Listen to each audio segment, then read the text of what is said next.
Alright, welcome.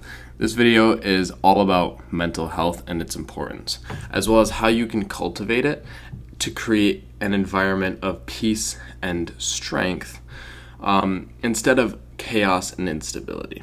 So this is a full guide to mastering your mental health and learning how to tame your most powerful tool, which is the mind. So I'm going to be teaching you how to basically overcome the mental rut, how to control and master your mind and your mental health. And with this, this will be a tool that should influence every other area of your life. This is a tool that should benefit you in every other area of your life. And so what this guide is essentially how to master the head, how to master the determining factor in what you end up doing, right? Because your mind is what determines what you actually end up doing, how you react to each problem that comes up in your life, how well you may be able to work towards your goals, or how much you're not working towards your goals. All of that is influenced directly by the mind. So I will be teaching you guys exactly how I overcame that. So my story with mental health is not very unique, honestly. I don't think my story is very special. In my life, there's always a clear distinction, a very clear distinction between good mental health and bad mental health. Whenever my mental health was good, I was always growing, and I was always pursuing challenges that would push me to the next level, like challenges or work or anything that I can engage in that would push me to that next level. During these times, I'd often get home from school and instantly go start practicing my shot in basketball, or I'd go to the gym. But when things would get tough and my mental health was down, I'd fall into a deep rut. I'd fall into stagnancy and self-destruction. The way I overcame these patterns of ups and downs is I learned how to stabilize my mental health. And the way I did this is I just implemented the principles that I will explain to you today and stayed consistent with them long enough to see positive results, right? So combine that with consistent self-observation, and you can beat this state of low energy and depression and create a mental environment of peace and strength. For those of you who are serious on your self-improvement journeys and you want to take it to the next level, you guys can work with me either one-on-one, or you can join my new community, the Academy of Self-Mastery, in order to master self-improvement and create a protocol specific to your goals and specific to helping you achieve those goals. All right, so if that's something you guys are interested in, go ahead and click that first link in the description, and you can send me a DM and either ask for Academy of Intelligence Early Access, which I will get you sorted from there, or you can ask to work with me one-on-one, and I am still running a one-on-one coaching program. So if you want this stuff just direct, you can ask for the one-on-one. But if you want to join the community that is still in the works but is being developed as we speak, you can send me a DM and you can get access to the early access for the program. And that will give you, you'll get access and links to all of the courses before they go live. So before the program's even launched, I have a lot of the courses done already, so you guys will get access to those courses, and you'll get in at the best price. So if that's something you guys are interested in, go ahead and click those links. But aside from that, we'll continue from there. So what exactly makes mental health the key to growth? So the first thing that I have is thinking positively about yourself. When you're thinking positively about who you are and just yourself in general, you tend to always want to improve, right? If I think positively about myself as an athlete, I'm very quick to want to pick up on new skills that would reinforce that belief and that vision of myself, right? You typically find more joy in growth when you enjoy the thing that is growing, right? So if you're the thing that's growing and you absolutely hate yourself, well, you're not going to really want to put in the effort to see to it that you grow, see to it that you become better. But if you love who you are, if you think positively about yourself, it becomes more natural to want to improve because, well, you think positively about yourself. And so you'll want to see yourself, and you'll be more willing to put in the effort to see yourself grow and reach this new level. So when you are always thinking positively about yourself, that usually doesn't leave you wanting to stay where you are. It usually, most often, fosters an attitude of growth. When you feel positively about yourself, you want to see yourself grow.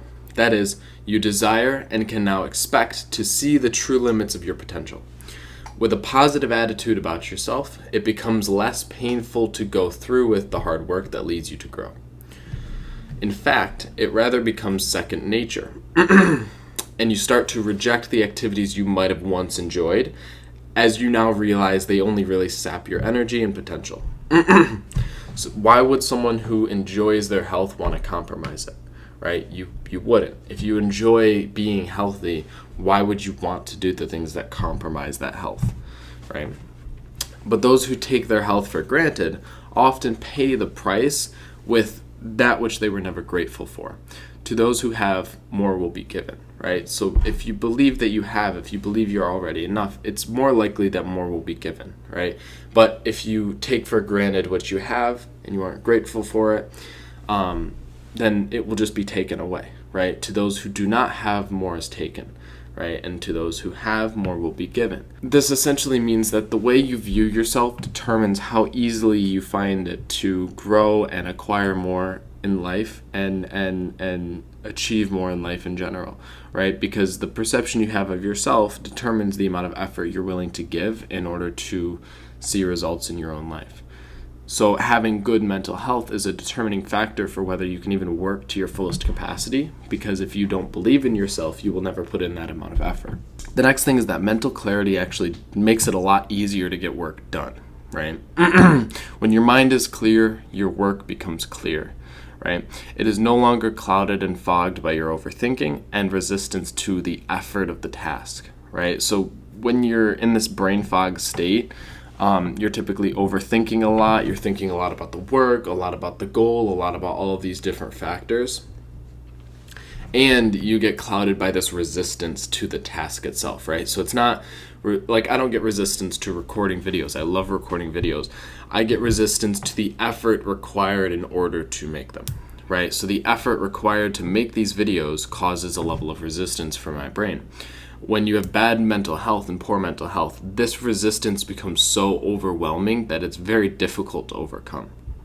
And you don't have the mental toughness, the mental strength required to penetrate through. And so you tend to get stuck in this, right? But with a clear mind and focus, tasks become almost effortless. They begin to flow without resistance, and you can fully comprehend the task and apply exactly the right amount of effort to overcome the resistance presented. So with good mental health, you can clearly analyze the task, you can understand and comprehend the amount of effort required, and the actual, the mental and physical requirements of the task. And so you're able to apply just the right amount of effort without applying too much effort, which creates tension, and by not applying enough effort, which creates this resistance, right? But applying the perfect amount of effort to be able to flow through this resistance, flow through the task. This is a powerful tool, not only for work, but also with training and even learning, right? It creates an environment fit for growth, adaptation, and learning that suits more progress in any given task. When your mind is clouded, this becomes more difficult. You become overwhelmed by the resistance, so much so that you cannot apply the right amount of effort to make it feel effortless, right?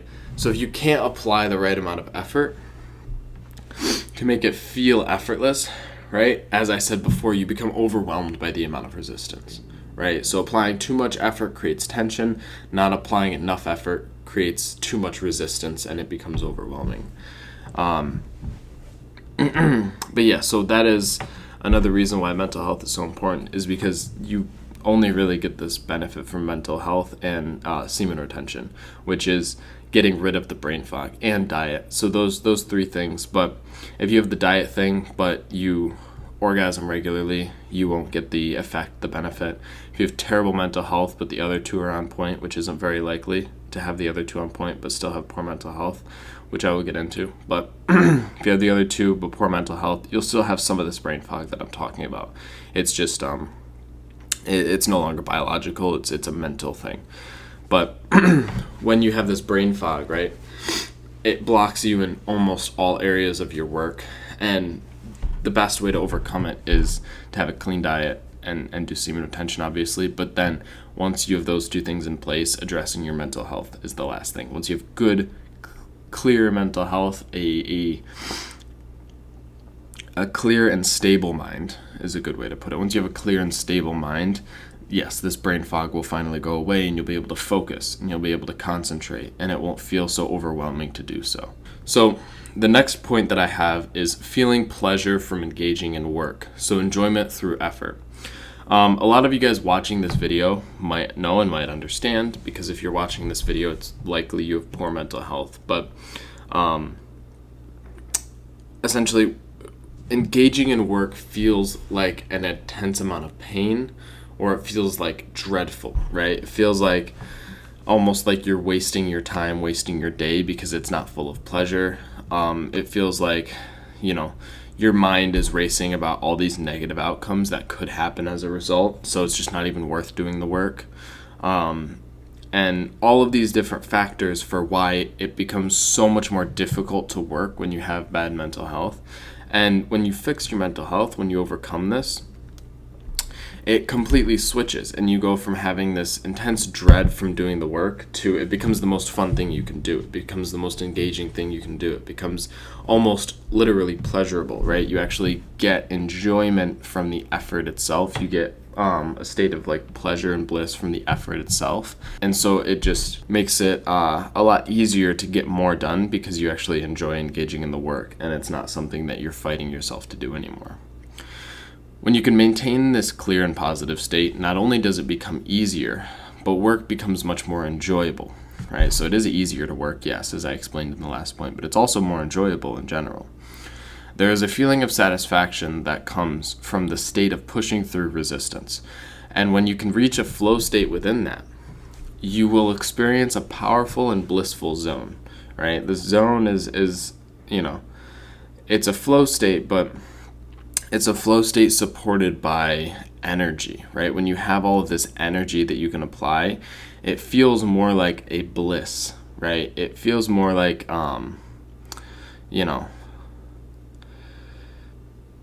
like invigoration than just a flow state, right? You have all of this energy that you can apply, and similarly with semen retention, you feel a similar effect. But because your mental health is so much better, and your mind is the most powerful tool you have, and it's the unit by which all of your energy is controlled, right? So it determines how much energy is released in a given time, right? So when your brain is releasing enough energy to really feel it, and you're pushing through the work, and you get into this flow state, it's not just a flow state, but it's an actual blissful state, right? It is like, if you want to compare it to like mushrooms or weed or whatever, it almost feels like a buzz, except it's different. It's not drugs and a chemical altering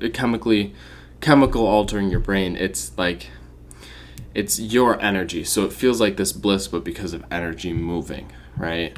And this state, if you can maintain it, is very powerful for productivity. It's very powerful for creating output.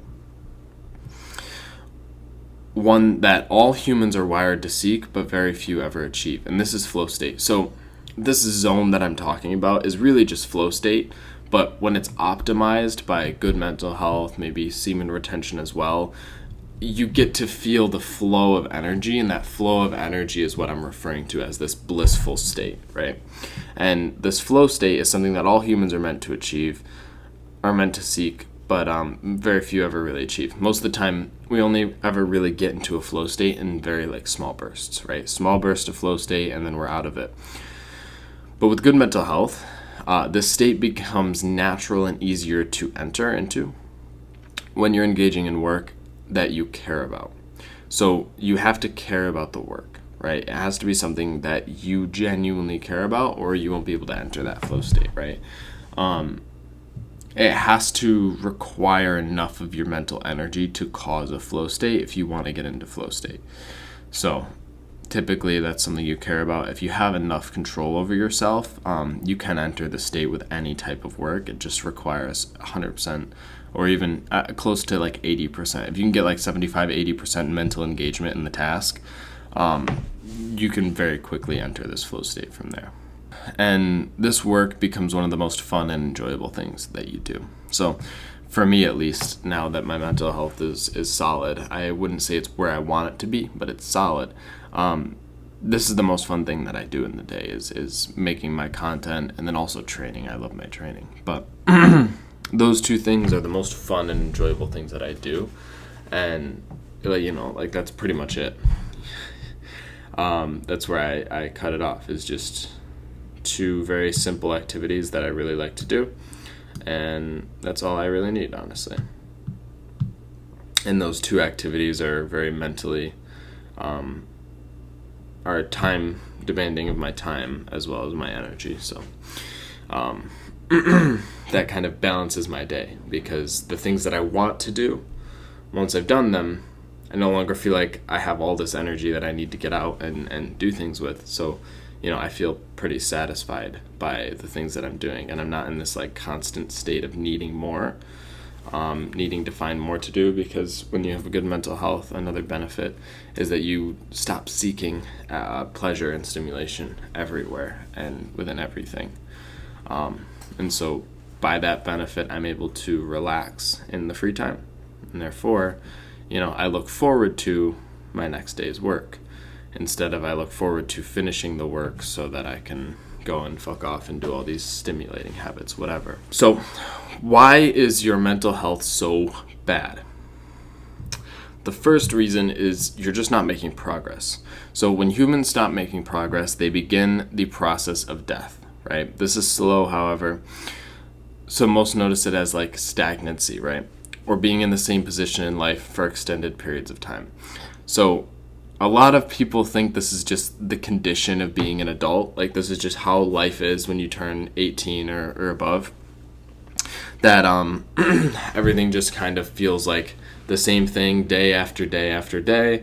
And that stagnancy is normal, right? That being in the same position in life for extended periods is normal. And most accept this and just sit with it, not realizing that this is them accepting death, right? So this is a very normal thing to just sit in the same job for 20 years of your life. But in reality, this isn't just stagnancy, but it's actually death, right? So this is the beginning process of decay and death.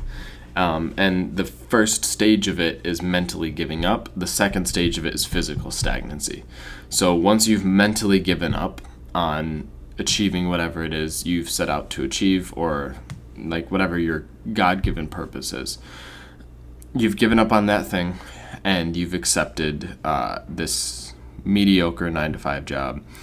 I call it mediocre because no matter what type of job you work, if it's not related to your deep purpose, then it's gonna be mediocre in results.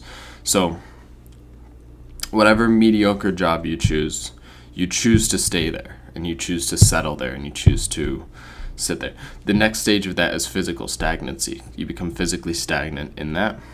And the next step after that is decay, and the next step is death, right? So decay looks like most people, when they grow old, as they get into old age, they start to deteriorate both mentally and physically, right? This is not natural. This is the result of stagnancy for extended periods of time, right? So this is why I say humans can't stop making progress. We need to continuously keep progressing. We need to continuously keep growing, because that is the thing that keeps us alive. That's the thing that keeps us going on this planet, right? Otherwise, we don't have a reason to be here, and therefore we don't choose to stay here. It takes too much energy and effort to keep us alive for us to do that for no purpose. But nothing in life is ever truly still. Everything is either in a state of evolution or decay. At the atomic level, everything is always in motion. It is our natural state to be seeking evolution and growth. This means that when we are not, it is natural, right? It is automatic to become depressed and vice versa, right? So we can fix depression by making progress. We get depressed when we stop. If we have poor mental health, it is a given that we begin to get stuck in life, or even begin to regress, right? So we don't just get stuck. Typically, there's no such thing as being still and staying in the same place. You're either moving forward or you're moving backwards. It's just moving backwards is so slow that you notice it as stillness. And when our mental health is good, we naturally want to progress. But the best part of this whole equation is that if we are progressing, we will, by extension, be boosting our mental health. And the best part is that this doesn't have to be big leaps in our business or sport, but all small wins will start to accumulate a mindset of growth, and that in turn will result in more effort in a positive direction, leading to better mental health and so on. So we start by building up small wins that will begin to lead us into making bigger decisions, making bigger leaps that will make us more progress, and that will give us better mental health. So by progressing, by putting an effort to get to a better place, that increases our mental health. And vice versa, by fixing our mental health with some of these tools, you can then begin to find yourself progressing more easily. So the next reason that you have poor mental health is that you're always inside watching a screen. Humans are animals, and like any other, we are wired to spend our time outside in the sun, getting in some type of activity. But nowadays, we sit inside, away from the sun, sedentary on our phones, taking in an artificial light form instead. We have become inactive and as a result, lazy and depressed. Yet people wonder why they are unhappy while wasting away inside on their screens. This isn't to say technology is bad. Obviously, I use technology a lot. I'm looking at my computer and my phone, all in the same period of time, all in the same 30 minutes. So I'm not going to say that technology is bad, but our use of it in place of real experiences is, right? So I don't use my technology to interact socially, right? I do not have social media on my phone, at least. I have the YouTube app on my computer, so I can use Studio. But aside from that, I use my webpage whenever I have to upload stuff on social medias. But I don't ever consume social media because it's taking the place of a real life experience, right? This isn't technically taking the place of a real life experience, and I'll explain why. But for something to take the place of a real life experience, like technology, it's an artificial form of a real life experience. So porn and social media are both examples of this, where like porn is the alternative for sex and social media is the alternative for basic social interactions, right? So if you're replacing something that you need in your real life with a substitute created by the technology, this is what creates a problem. This is what creates an issue. But if you're using it as a tool for growth, if you're using it to learn, or if you're using it to work, I do believe in the benefits of that, but even then in a controlled manner, right? So I'm not going to finish this video and then go sit on my phone. It's like I'm going to finish this video and then I'm going to X out my script on my computer finally, because this one I've been working on for a while. So, I'm excited to finally clear it off my tabs from my window. I'm excited to clear the tab finally, meaning I'm done with it. But I'm not going to clear the tab and then go to YouTube and start watching videos. I'm going to clear the tab, close my laptop, and put it away. And then I'm going to stop the video, I'm going to send it to my editor, and then I'm going to put my phone away. So it's a controlled use of the technology. Controlled use is fine as long as it's for something like, for example, work. It's like, okay, I'm replacing work with technology, but I'm not really substituting work because all of the effort still comes from me. And it's just, I'm using the technology as a tool to make it a little bit easier. So there is a difference between how you use the technology and how it impacts your mental health, right?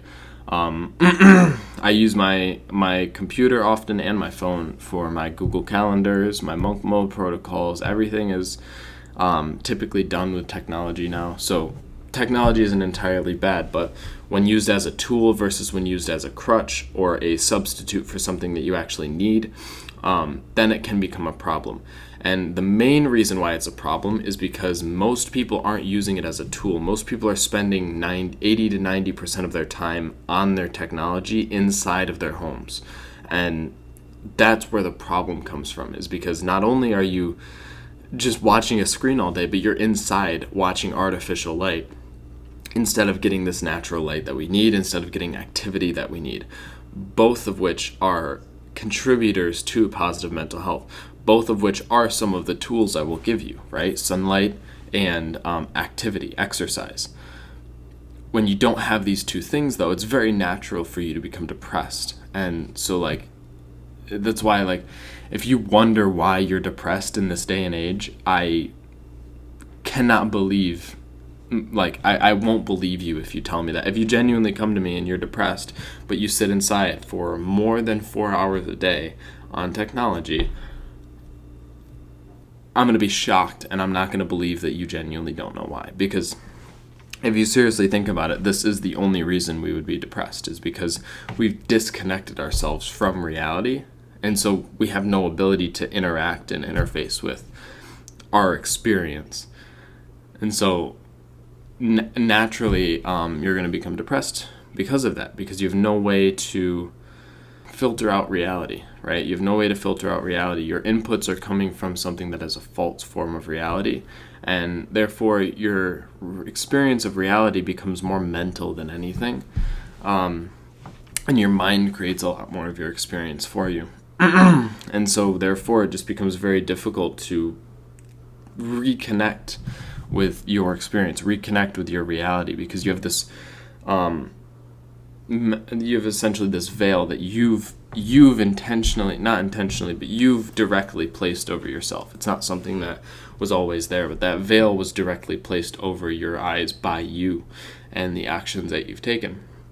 And so now, with a lack of connection with reality, it becomes more difficult to reconnect. And then because of that lack of reconnection, that disconnect is what you feel as depression. So that disconnect is what you feel as depression, and because you lack the ability to reconnect, because you don't know how you lost that connection, you think it's just this mental condition you can't get rid of. But it's not. It's something that we can fix, and it's something I'm going to teach you how to fix. So if you do plan to fix your mental health, it's in your interest to reduce the amount of screen time that you have, right? So each day, you should reduce the amount of screen time that you have, right? So if you are on like 6 hours right now, shoot to keep it at 5 hours tomorrow, right? Figure out what you would have to do in order to do that. So you look at your screen time, you can see what apps you're using the most. If you use TikTok for 4 hours a day, just reduce it by 1. And then keep doing that over time until you can reduce it completely. Or if you believe you have the mental strength for it, just go cold turkey, completely cut out social media like TikTok, Instagram, Snapchat, all of that.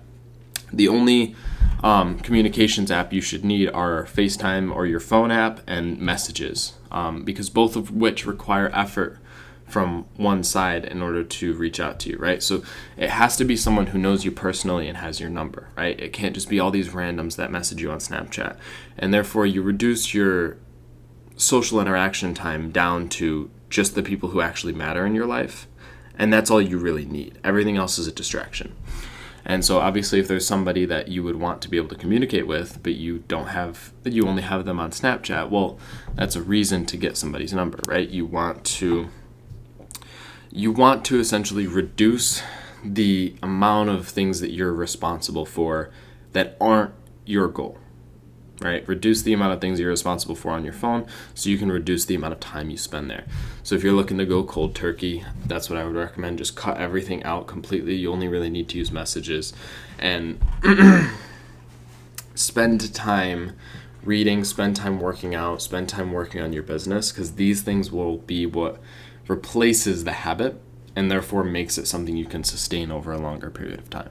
So spend more time just alone in your thoughts than you do mindlessly scrolling away, or take some time to go on a walk, hit the gym, read a book, or go spend some time with people in real life instead of texting them on the phone. And that's a very valid point. It's like, actually just go outside with your friends. If you're busy texting them all day, like, why don't you just go outside and talk to them in real life?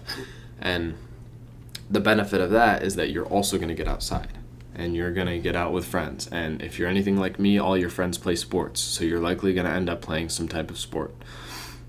But anyways, the point is, get off the phone and go outside more. That's the gist of that story. So the next thing that I have is, you don't learn or reflect. Both of these things are necessary for good mental health because learning is one of the most rewarding things for our brains. And reflection is how we can see and observe the mistakes we may or may not have made and adjust and readjust. So without these two things, we will continuously progress in a negative direction because we're never gaining new insights on a positive direction. And so with this, we become depressed and we get into a state of poor mental health as a result. So reflection can help you see the reality of your problems, what is truly going wrong. So if you have a problem and you don't reflect on it and you just let it sit there, that's why it becomes so overwhelming for you, is because you can't actually analyze it and break it down. And so the problem is blown way out of proportion just by the fact that you haven't even done any real analysis of it. It can bring you to the root of your mental health by bringing you to the root of yourself. If you are reflecting on the things you do, your failures and successes, and the problems you come to face daily, you can begin to become aware of the true nature of these problems. This can give you an understanding of whether or not they're even worth your time and mental energy. And if they are, then becoming aware of the true problem is the first step to actually solving it. And learning is something that will boost your mental health by the fact that growth and learning is fun and make you a better version of yourself, which is a positive feedback loop that will increase your level of happiness and satisfaction over time. It can also create new interests and passions, leading to more engagement in learning and therefore more enjoyment of it. So once you find something you're passionate about, like a topic you really, really enjoy, like for me, it's fitness and the mind, as well as business. I like business books as well. So like these are all interests of mine, mainly self-improvement in general. Anything self-improvement related is on my bookshelf, right? But because I've found what I enjoy to learn about, I can be much more engaged in learning, and therefore I find more enjoyment in it. And then one of the healthiest activities and habits that I have is also one that I enjoy the most, and that by itself will increase mental health. But also learning in and of itself is something that will definitely boost your mental health. Just because our brains need to be learning, and when we're not, we become stagnant, and stagnancy obviously leads to depression as well. So make sure that you dedicate time each day to some type of reflection and always keep learning. So I do this at night typically. I'll do a visualization and I reflect a lot during the day. I just do a lot of journaling and writing in general. And reflection can be conscious as well. I can reflect consciously. I can just look at something. Let's use an example. Today, someone cut me off in traffic and it got on my nerves. And obviously, I wasn't going to let it stop me from what I was doing, but it really got on my nerves. And so in that moment, I don't have my notebook, I don't have my journal, I don't have my pen, I don't have anything like that, but I can reflect just internally, mentally, be like, all right, why does that piss me off so much? Okay, because I was clearly going, too fast for bro to pull out in front of me. He just expected me to stop, and that's really annoying because if I was a poor driver or a little more selfish, I would have either ended up hitting him or I would have had to pass him. And so, that little bit of reflection makes me say, oh, well, it's not actually that big of a deal, not that big of a problem, and so that helps me to let go of that mental burden. And learning how to do that with each of the things that come up will mean that you never accumulate enough mental stress to even cause this depression in the first place. And if you're in the depression, then it will slowly work your way back through it to the point where you finally find the source, right? You slowly work through the issues until you come back to the source. And then once you have come back to the source, that's when you'll finally break free of this loop. So the last thing I have is just that you don't like yourself, right? The last reason is simply that you don't like who you are, right? At a basic level, your mental health is a sign that you are or are not living up to your potential. So if your mental health is bad, it's not crazy to assume that you are also not living up to your potential. And that is the cause of your bad mental health. This also means that your mental health isn't something to be ignored. It's showing you what you truly think of yourself, right, and your situation. And so, instead of looking at it negatively, Take it as an opportunity to change your situation to create a reality and self worth living. The next section is how to improve mental health. The first thing I have is meditating and journaling. These two habits are likely the most important when it comes to mental health. Meditating will develop mindfulness and inner peace, leading to a more stable mental state. It will also help to clear any negative thinking and energy blocks, right? So meditation will clear out the negative thinking and the energy blocks that causes you to get into this state in the first place. Plus, as you start to get into it, instead of having an overall bad state, you will have the awareness to clearly identify the causes of your lowered state before it becomes chronic, and then you can change the situation, right? So what this means is essentially you don't just live in this overall shitty state when you have poor mental health. Instead, you have the separation and the awareness to be able to identify the cause of these lowered states before it actually sets in. And so you can do this every time something comes up, and therefore it's not, oh, I have bad mental health. It's, once in a while I'm facing some problems that make me feel depressed, right? And this difference in awareness of what is happening helps you to overcome it a lot easier, as well as the fact that you can identify the direct causes instead of being sucked into it by your ego. Your ego gets sucked into the problems. Your awareness observes the problem from a separate angle and then tells your ego what to do within the problem in order to break free and overcome it, right? So by meditating, we consciously enter the state of the separate observer and therefore give ourselves this tool, this ability to be able to see what is happening and then overcome it. And so that's what you're looking to do, right? Therefore, it bridges the gap for your brain from a lower state to understanding a problem and its solution. So it bridges the gap between that lowered state and the solution, right? Because a lot of us, when we're in this just bad state in general, right? Poor mental health, or if we're just in a shitty state, if something happened, whatever, we typically can't see the bridge. We can't understand and comprehend the transition between the two. We just know we have to get from this point to point B. Point B being we have to lock in and work, or we just want to be in a better state in general, right? So we understand we have to get from point A to point B, but we don't understand the transition in between. Journaling in and of itself can be a transition. So understanding that, okay, the transition is me journaling and processing this information down to the point that I can then take action on it. And so that gives you a tool that you can use to work through the emotions and the mental baggage as it comes up in your life. So the next thing is time outside. The more time you spend outside and being active, the better you will feel, hands down, right? So the more time you're outside, the more time you're active, especially being active, right? The more you move your body, the happier you'll be. But sunlight is going to give you vitamin D, and that will also boost your mood. So having more vitamin D, because vitamin D is one that we're very commonly deficient in.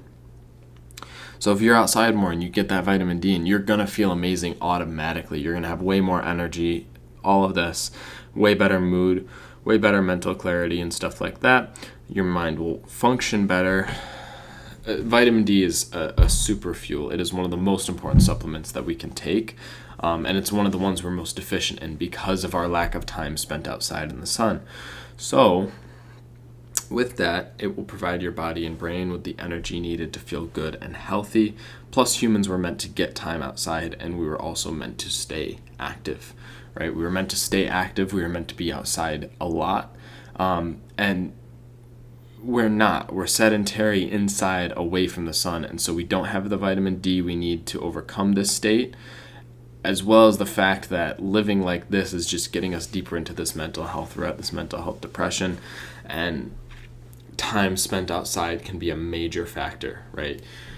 If you're so cooked that you can't do anything, I'm not even telling you go for a run. I'm telling you literally just walk outside your house and stand in the sun for a few minutes. That, for a lot of people, that by itself will have a major impact. And obviously I'm not telling you you're going to walk outside and then walk back in and all your mental health problems are fixed. But I am telling you that will be a major step in the right direction. And then being social with positive people. Be social, but not just with anybody. Certain types of people can actually make your mental health worse, and we understand this. The type of people who are always negative, complaining, or trying to create problems, right? So we don't want to be around these types of people. But being around people is good. So you just want to find the right kinds of people to spend your time with, and that can be a booster for your mental health. So these people will only negatively affect this state. And if these are the people you spend most of your time with, then it's not out there to say they might be at least a part of the cause. Instead of being around those types of people, surround yourself with positive, funny, high achievers who will bring your energy and mental state up instead of dragging it down. So, very simple. Just be around people who will boost your mental state, who will boost your energy, who will support your growth and not be, hindrances in your journey, not be a limiting factor in your journey. A lot of people like to try and bring you down. A lot of people are crabs at the bottom of the bucket. I like that analogy because it works. It's like everybody wants to get out, but as soon as you start to actually make some progress and start to climb, they're going to grab at your legs and they're going to try to pull you back down. And you don't want to expose yourself to these types of people when you're in your come up journey, right? When you become successful, and like my family, I love my family to death, but some of them are absolutely crabs, right? They don't do it on purpose, right? My parents love me to death and they're very supportive of me getting on my path, but they don't necessarily believe that this is the path, right? As well as the fact that they have a certain perception of me and who I am, right? So they're supportive of me, but they're not supportive of what I do, because a lot of that is ego driven. A lot of that is derived from ego, and that's very common. Most parents are like this, right? Their advice to you comes more from ego and their perception of what they should have done instead of their perception of what you should be doing, right? And so this isn't to say like my parents are evil people, but I would define them as crabs, because I've noticed over the years, every time I seem to step forward into a new light, or, make a significant amount of progress, or even exclaim that I will be making a significant amount of progress, they like to cut that down. And, that's not something to say that they're bad. That's just an observation I've made. They like to cut that down. They don't like, there's something called the tall poppy syndrome in New Zealand, where essentially like a tall poppy gets cut down because it's out of place of the rest of them. And essentially it's not a bad thing, but those who are a part of the majority don't like when you become a part of the minority, right? Because they see you as like them, and then when you separate yourself from them, that feels like an insult. It feels like a shot at their ego or lack of achievement, and so they will try to take that down. And so you want to observe who are the crabs in your life, right? Who are the people who are trying to hinder and limit your success, right? And as I said, you have to avoid these people on the come up, because they will stop you from making progress. They will absolutely stop you in your tracks from making progress, right?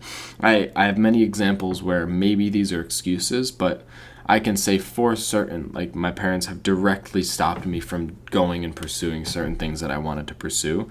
And as a result, I regret deeply not pursuing these things, because I believed I would have yielded a result. So, excuse or not, if you are exposed to the crabs, right, I can't even say they directly stopped me, but they put certain thoughts in my head that I then allowed to take hold, and then I then allowed to stop me from doing what I wanted to do. So regardless, having these crabs in your life just adds an extra factor of resistance, right? I had to and still have to work through overcoming the mindsets that were created by listening to the types of people that not necessarily didn't want to see me grow, but, didn't want me to separate myself, right? So the tall poppy gets cut down is essentially the gist, right? The tall poppy gets cut down. The one who separates themselves gets cut down. But I actually believe that's the point of being the tall poppy in this case, or the exception, right? Because if we don't get cut down, like if we aren't constantly challenged, then what actually separates us? There's nothing that actually separates us from anybody else. So our ability to be cut down is part of why we're able to grow so much. However, I'm explaining that I do believe my parents are, in a way, crabs, right? Not necessarily that their main intention in life is to tear me down, but that there are subtle, subconscious actions that they've taken in order to try and block certain progress, right? So if you can observe that in certain people, that doesn't mean they're bad, but it means on your come up journey, you can't surround yourselves with them, right? For me, once I am successful and once I am satisfied with where I've gotten, or even before then, but I know that I built the momentum and I can maintain the momentum to get there, I have no problem coming back home. I have no problem spending time with my family. I have no problem, giving them all of the fruits of my labor, even though they never believed that I'd even get there. However, that's after I've created the success. And at a certain point where they can't tear it down because there's tangible results. But when it's belief systems that you're trying to cultivate before the results, it's very easy to break those belief systems, right? So you don't want to surround yourselves with people who are constantly going to question those belief systems before you've solidified and reinforced them with tangible results. So that is technically a side note, but fully related, because the people you interact with will determine how far you can make it. So the next thing is working hard, right? You just have to work hard. And hard work is a very quick way to boost your mental health. I start almost every work day in like one of the worst places mentally. It's personal stuff, but I've been going through like the hardest stage of my life. Just like these last few weeks, maybe not the hardest, but definitely one of those ones that's just like, it challenges you, right? I've been going through one of those phases, and it's just been so fucking hard to even just wake up in the morning. Like I actually, one of the most painful parts of my day is waking up, and it's really only to do with my health and my diet. I had my diet really, really clean for a while, but then I don't know what happened. I just fell off a bit, and so now I'm living through some of the consequences of that. And so it's super hard to wake up in the morning, all of this. But then I get here and I know that if I can't do my morning routine, if I can't train, if I can't do any of this, if I just show up here and work and really work hard, I'll feel better, right? So working hard on something that you care about and completing that task will instantly make you feel a level of satisfaction, right? And so that level of satisfaction then can be carried through the rest of the day, and that can help you to eventually get to a place where you increase your mental health again. And by consistently working on things you care about, you build up that satisfaction, and that in and of itself can help a lot with your mental health, right? Just being more productive can help a lot with your mental health, right? Plus, it is something to engage in that will serve as an outlet for your energy, meaning you won't build up so much pent-up tension or heat in the body, and instead release it through your work. So that built-up tension and heat, that discomfort, happens as a result of you having too much energy and not enough of an outlet for it. And so when you create that outlet, it relaxes your body a lot more, it relaxes your mind a lot more, and so from this place, we can address problems a lot easier. And, if we have poor mental health, this relaxation will feel really, really good. Leaving you more level-headed and stable. It is also something that will reinforce a positive mindset, as it can be seen as a big win depending on the project. Plus, humans are designed to work. We are our happiest when we're engaged in work and a deep flow state. So if you're feeling down, find a project that you find fills you with passion and keeps you engaged, and this will balance your state and give you an outlet. So you want something that you actually consider to be passionate, or that you consider yourself to be passionate about, or that fills you with energy and invigoration, right? So I love creating content because I love this information. I think it's amazing knowledge, but also it's just super fucking interesting, and all of the results I've had in my life are incredible. And I wouldn't be living the life that I am right now without self-improvement and all of this knowledge. So to me, I'm very passionate about it. I think it's the thing that's going to separate me when I become a professional athlete. I think it is you know, something that will change. Really, I think it's something that will change the entire world if our generation and the lower generations make this their norm, instead of what was passed down from the generation above us to us was, drinking and drugs and partying and over-sexualization and destroying yourself. For us to be the generation to pass down this as the norm, I think we will really be able to change the world in a way that was never even, believed possible before. And so I'm very passionate about this stuff. And so therefore, it's very easy to engage in the work. And engaging in the work is very fulfilling, and it boosts my mental health a lot every time I do it, just because it is so satisfying to present this to the world and have this be my job and my career and the thing that I make money for. And, I have seen examples, I have proven it myself, and I'm going to continue to grow and make a lot of money doing this, but I've seen people make a lot of money doing this. And so it's the best of both worlds. If I wanted to be a doctor, I could only make so much, and I'm doing what should be one of the most purposeful jobs in the world. And so to be able to do this thing that is as purposeful as it is for me, for the amount of money that I have access to making as long as I put in the work, that's just very beautiful. And so having something like that is the most supporting thing you can do for your mental health, because not only do I have all this difficult work to engage in whenever I need it, but also just the fulfillment of what I'm creating boosts my mental health in and of itself, right? So the last thing that I have here for boosting your mental health is probably the biggest one. The last solution, but easily the most important, is exercise. Exercise is the best way to boost mental health, as when the body is healthy, so is the mind. By working out the body, you will effectively begin the process of healing your brain. I know very few people who exercise as frequently as I do who are also depressed, right? I know absolutely none. I genuinely can't think of it.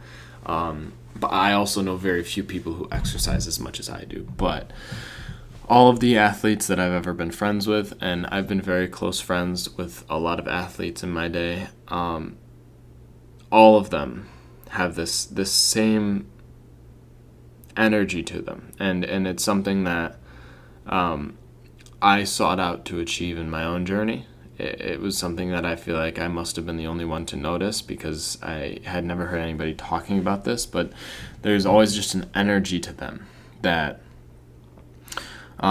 maybe it was confidence, maybe it was some level of internal awareness of competency, and that creates a solid energetic signature, or if it's something else. But there's a very strong energy to athletes, specifically people who work out a lot, and this energy is something that if you break it down, is a lot of what causes this really good high state of mental health, because it's a free-flowing energy form. And so free-flowing energy means the mind is no longer stuck in ruminating, and the mind is able to freely move through all of its ideas and all of its thoughts and process down, break everything down 100%. And so nothing gets stuck anymore. And then so therefore you're able to move through it. So, that is one thing. But I know very few athletes who are depressed, and pretty much all of them have this energy to them that is very strong, very potent, very powerful, that gives them this general state of peace, right? This intense presence. And this is something that I've achieved in my own journey as well. This deep state of presence and intense energy, and almost a level of personality that's developed because of that. All of this is a result of exercise, and from what I've seen, those who exercise as much as I do all have this same level of, it's almost like a power, a potency to them. But those who exercise like I do have this, and when they do, I notice all of the ones that did have this energy to them were never depressed. They were never actually fully depressed. They had gone through some shit.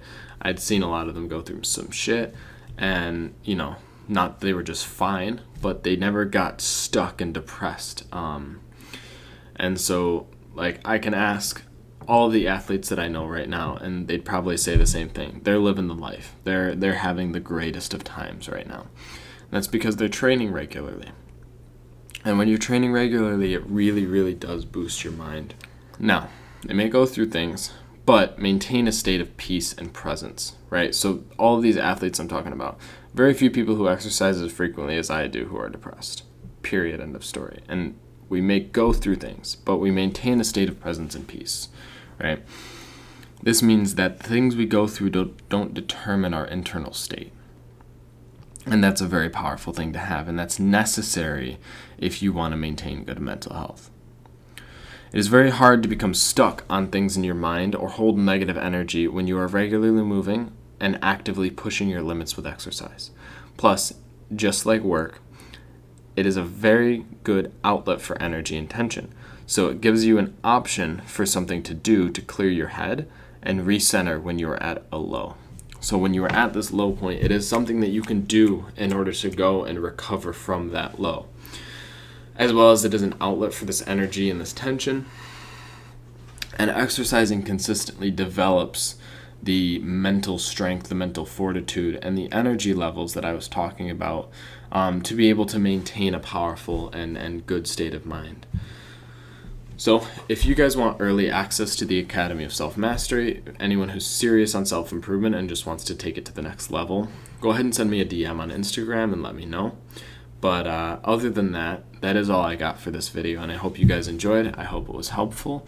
And if you did enjoy or got something value from the video, or something valuable out of the video rather, go ahead and click that like button, go ahead and click the subscribe button, and that's all I got for you guys though, so I'm out of here. Peace.